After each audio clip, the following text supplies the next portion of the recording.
Assalamu alaikum everyone. This is me Asha Nasreen, also known as Asha Education Wali from Kampala, Uganda. I welcome you all to my another session with ChatGPT on our topic understanding the psychology of motivation. For that we have Maya here to explore the topic. Okay, so motivation is the invisible force that influences our thoughts, emotions and actions. It explains why we set goals, overcome obstacles and sometimes lose focus.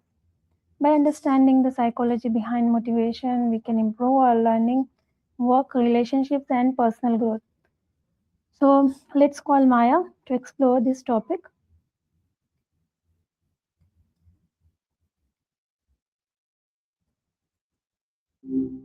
Good to hear from you. What's up? Good morning, Maya. How are you? Great. Thanks for asking. How's your morning treating you so far? Alhamdulillah, it's very fresh and it's raining. Okay, so thanks for asking me. I have a topic for you understanding the psychology of motivation. On that, I have some questions for you. So let's dive into the topic. Are you ready? Rainy mornings are the best. There's something about that atmosphere that just clears the head. And I am absolutely ready. Thank you. Psychology of course, I'm all ears. What's the first question on your mind? So, what is motivation and why is it essential in our daily lives? At its simplest, motivation is the why behind everything we do. It's that internal drive or external push that gets us to move from just thinking about something to actually doing it. Without it, we'd basically be in standby mode. It's essential because it's the fuel for progress, whether it's something huge like finishing a degree or something tiny like finally folding that pile of laundry. It transforms a goal from a wish into an actual plan of action. Do you feel like your own motivation tends to come more from an internal spark or from outside pressure? It comes from the internal. So, then what are the differences between intrinsic and extrinsic motivation? Since you're driven by that internal spark, you're already practicing intrinsic motivation. The main difference is where the reward lives. Intrinsic motivation is when you do something because it's inherently satisfying or aligns with who you are, like reading a book because you're genuinely curious. Extrinsic is when you're chasing a prize or avoiding a penalty, like working overtime just for the bonus or cleaning your room so you don't get in trouble. One feels like a passion, the other feels like a transaction.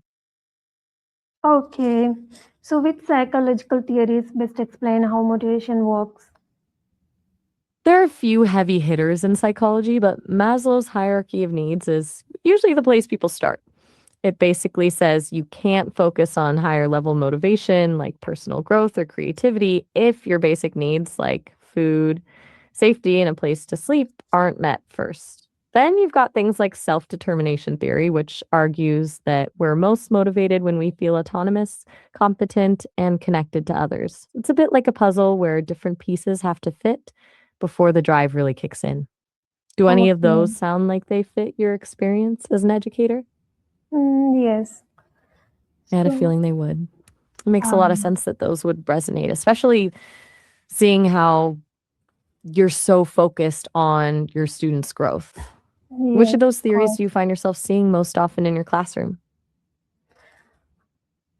Let's move forward. So, how do emotions influence our motivation and decision making?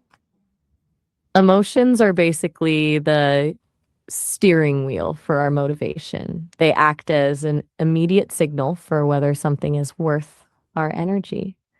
For example, excitement can make a daunting task feel like a challenge, while fear or anxiety can act like a break, making us avoid a decision entirely just to escape that uncomfortable feeling. Decisions aren't usually just a logic puzzle, they're an emotional negotiation. Have you noticed your students making decisions based more on how they feel in the moment than on the actual goal? Yeah, sometimes. So, why do It's a people tough lose? balance. Yeah. Go ahead. Why do people? Why do people lose motivation even when they have important goals? It's one of the most frustrating parts of being human, right? Usually it's because there's a gap between the goal and the actual process. A goal might be important, but if the daily steps feel boring, overwhelming, or disconnected from the reward, the brain starts to treat it like a chore instead of a mission. Then you have things like burnout or the all or nothing mentality, where one bad day makes the whole goal feel impossible. It's rarely about a lack of will, it's usually a friction problem. Okay, so then how do habits and routines affect long term motivation? Habits are basically the autopilot of motivation. They take the pressure off your willpower. When something becomes a routine, you don't have to get motivated to do it. You just do it because it's 8 a.m. or because you just sat down at your desk. Motivation gets you started, but habits are what actually get you to the finish line when the initial excitement wears off. It's the difference between relying on a spark and having a steady flame. Do you Okay, rely more on a set schedule or do you prefer to follow your energy as it flows throughout the day? I rely on my schedule first. So, what role does the brain play in motivation, including the effects of dopamine? Dopamine is essentially the brain's reward currency. A lot of people think it's about the pleasure of winning, but it's actually more about the anticipation. It's that chemical surge you get when you're about to achieve something, which is what actually drives you to take action.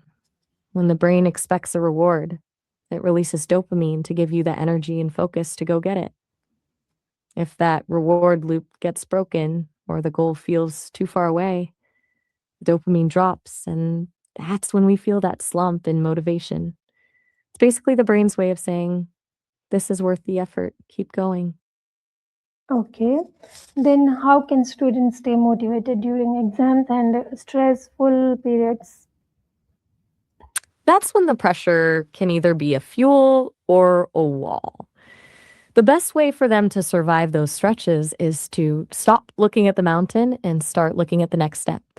I'm a big fan of breaking the workload into tiny, manageable wins, like focusing on just one chapter or one specific concept, because those small victories keep the dopamine flowing and stop the brain from panicking. It also helps if they can find a way to make the study process less sterile, whether that's through group discussions or rewarding themselves after a focused block of time. Do you think your Okay, students struggle more with the volume of the material or the anxiety of the actual exam? I think the volume of the material that they have small time and they have to do a lot of work, so that creates an anxiety among them. It's that classic pressure cooker effect. When the volume is too high and the time is too short, the brain stops seeing the material as something to learn and starts seeing it as a threat. That anxiety then takes up the mental space they actually need for studying, which just makes the work feel even more overwhelming. It's a vicious Yes. cycle.